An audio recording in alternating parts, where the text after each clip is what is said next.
পৃথিবীর কোনো শক্তি নাই যে শামীম ওসমানকে গ্রেফতার করে।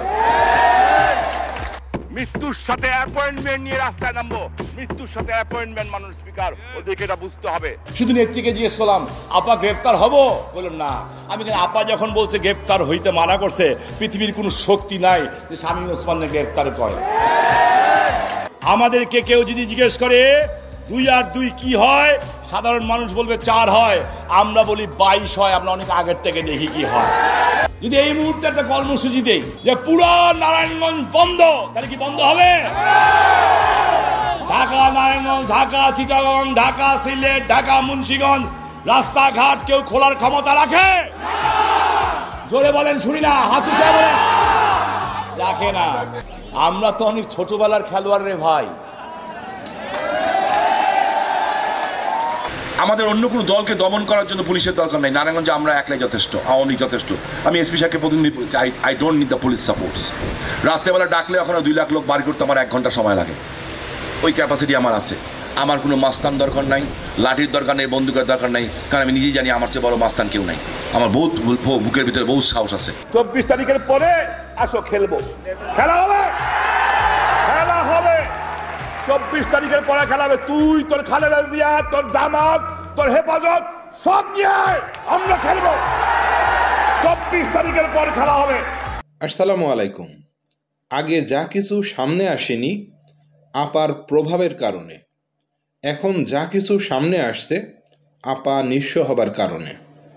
বলেছিলাম না শামীম ওসমান 7 মার্ডারের সঙ্গে জড়িত, কিন্তু কৌশলে তাকে বাদ দিয়ে দেওয়া হয়েছিল এই লিস্টের তালিকা থেকে, শুধুমাত্র আপার প্রভাবে। কি বিশ্বাস হচ্ছে না, তাই না? যদি বিশ্বাস না হয় তাহলে আজকের এই ভিডিওটা শেষ পর্যন্ত দেখেন, তাহলে নিশ্চয়ই আপনার বিশ্বাস হবে। এবং আমি আগে 2টা ভিডিও করছিলাম, সেখানে বলা হয়েছিল যে শামীম ওসমান ওই 7 মার্ডারের সঙ্গে জড়িত না। 7 মার্ডারের সঙ্গে জড়িত হচ্ছে নূর হোসেন। নূর হোসেনকে শামীম ওসমান ব্যবহার করেছে মাত্র। এবং র্যাবের ওই যে এক কর্মকর্তা জিয়াউল হক, সেও কিন্তু জড়িত। চলেন আমরা শামীম ওসমানের সেই যে 7 মার্ডারের বিষয়ে একটা নিউজ দেখি। নতুন করে আসছে, ওই যে বললাম এখন যা কিছু সামনে আসছে আপা নিঃস্ব হবার কারণে সামনে আসছে। আজকের ভিডিওর ক্রেডিট হচ্ছে বাংলা ভিশন। ভিডিওটি বেশি বেশি শেয়ার করবেন, নতুন হলে চ্যানেলটি সাবস্ক্রাইব করতে ভুলবেন না।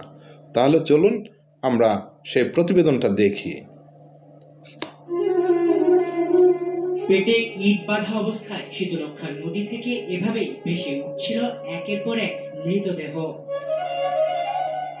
নারায়ণগঞ্জে শীতলক্ষার পার তখন স্বজনদের আহাজারি আর আত্মচিৎকারে যেন ভারী হয়ে উঠেছিল। ডুবুরি দিয়ে একে একে তুলে আনা হয় 7টি মরদেহ। আর তা দেখে কান্নায় ফেটে পড়ছিলেন খুন হওয়া সেই মানুষগুলোর স্বজনেরা, যাতে সরাসরি ভাবে জড়িত ছিলেন স্বৈরাচার আওয়ামী লীগের দোসররা। বলছি নারায়ণগঞ্জের সেই চাঞ্চল্যকর 7 খুনের ঘটনা নিয়ে, যা সে সময় নাড়িয়ে দিয়েছিল গোটা বাংলাদেশকে। অথচ 7 খুনের প্রধান কুশীলব হাসিনার ঘনিষ্ঠ শামীম ওসমান ছিলেন ধরাছোঁয়ার বাইরে। সে সময় তৎকালীন নারায়ণগঞ্জ কাউন্সিলর নজরুল ইসলাম এবং আইনজীবী চন্দন সরকার সহ নিখোঁজ হন 7 জন। এর 3 দিন পরই শীতলক্ষা নদী থেকে উদ্ধার করা হয় তাদের লাশ। তদন্তে বেরিয়ে আসে নির্মম সেই হত্যাকাণ্ডে র্যাবের সরাসরি সংশ্লিষ্টতা। আটক করা হয় র্যাব 11 এর অধিনায়ক তৎকালীন আওয়ামী লীগের প্রতাপশালী মন্ত্রী মোফাজ্জল হোসেন চৌধুরী মায়ার জামাতা কর্নেল তারিক সাইদ সহ বেশ কয়েকজন কর্মকর্তাকে। ঘটনার পরপরই ভারতে পালিয়ে যায় মামলার আরেক অভিযুক্ত নূর হোসেন। নারায়ণগঞ্জের বেশিরভাগ অবৈধ কাজের গডফাদার খ্যাত এই ব্যক্তিকে বলা হতো শামীম ওসমানের ডান হাত। যদিও সে বছরের জুনেই কলকাতা থেকে নূর হোসেনকে গ্রেফতার করে সেখানকার পুলিশ। 1 বছর পর 2015 সালের নভেম্বরে তাকে বাংলাদেশ পুলিশের কাছে হস্তান্তর করা হয়।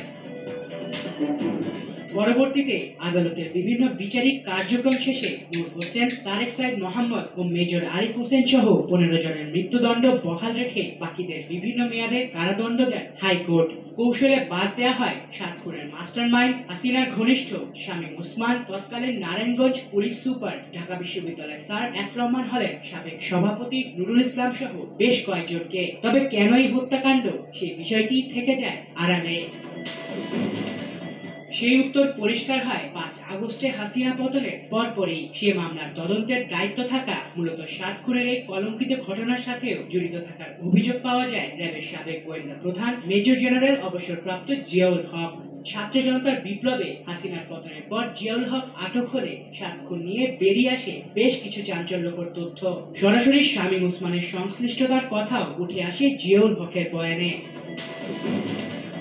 ফ্যাসিস্ট হাসিনার সরাসরি সংশ্লিষ্টতার বিষয়ও সামনে আসে। ঘটনার শুরু থেকে শেখ হাসিনা বিষয়টি জানতেন, এমনকি 7 জনকে অপহরণ ও হত্যা করে শীতলক্ষ্যা নদীতে ফেলে দেওয়ার বিষয়েও জানতেন হাসিনা। একই সাথে মামলা থেকে শামীম ওসমানকে হাসিনার নির্দেশে বাদ দেওয়া হয়েছে বলেও জানা যায় জিয়াউলের বয়ানে। 2018 সালে আসামিদের ফাঁসির আদেশ করেও সেটি ঝুলিয়ে রাখা হয় হাসিনার নির্দেশে। এরপর কেটে গেছে আরো প্রায় 6টি বছর। মামলাটি এখনো অপেক্ষায় সুপ্রিম কোর্টের আপিল বিভাগের শুনানির, যে কারণে এখনো সেই প্রমাণিত আসামিদেরও শাস্তির মুখোমুখি হতে হয়নি। তাহলে শুনলেন তো, প্রতিবেদনটা দেখলেন, শুনলেন, এখন কি বলবেন? শামীম ওসমান কি এই 7 মার্ডারের সঙ্গে জড়িত না? সে হচ্ছে সরাসরি জড়িত, নির্দেশদাতা। আমরা এর আগে একটা ফোন কল শুনছিলাম শামীম ওসমান এবং নূর হোসেনের।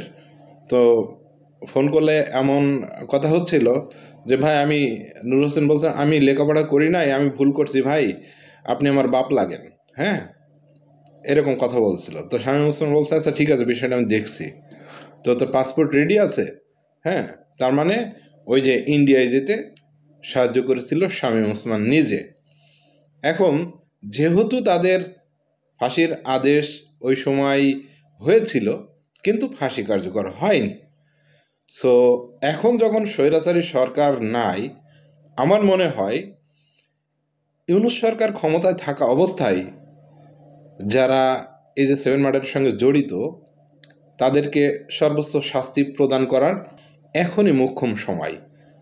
তাহলে আমরা আশাবাদী এই যে ঘটনার সাথে যারা জড়িত তাদের রায়টা যেন খুব দ্রুত কার্যকর হয়। যদি এখন না হয় পরবর্তীতে আর হবে না। হ্যাঁ, তাহলে দেখেন হাসিনার নির্দেশেই শামীম ওসমানকে ওই লিস্ট থেকে মানে সরিয়ে রাখা হয়েছিল, যেহেতু হাসিনার একজন শুভাকাঙ্ক্ষী বলা চলে আর কি, নারায়ণগঞ্জের একজন গডফাদার, মানে হাসিনার ইনকামের বিশাল একটা হাত শামীম ওসমান। সো সেই হিসাবে তাকে যদি জড়িত করা হয় তাহলে তো হাসিনার সমস্যা। এই কারণেই ওটা প্রকাশ হয়নি। ওই যে এখন যা কিছু সামনে আসছে আপা নিঃস্ব হবার কারণে। এই মূলত ছিল ভিডিওটি বেশি বেশি শেয়ার করবেন। আর আপনার যদি কোনো মন্তব্য থাকে তাহলে কমেন্ট বক্সে কমেন্ট করে জানাতে ভুলবেন না। ভিডিওটি শেষ করলাম, দেখা হবে পরের ভিডিওতে।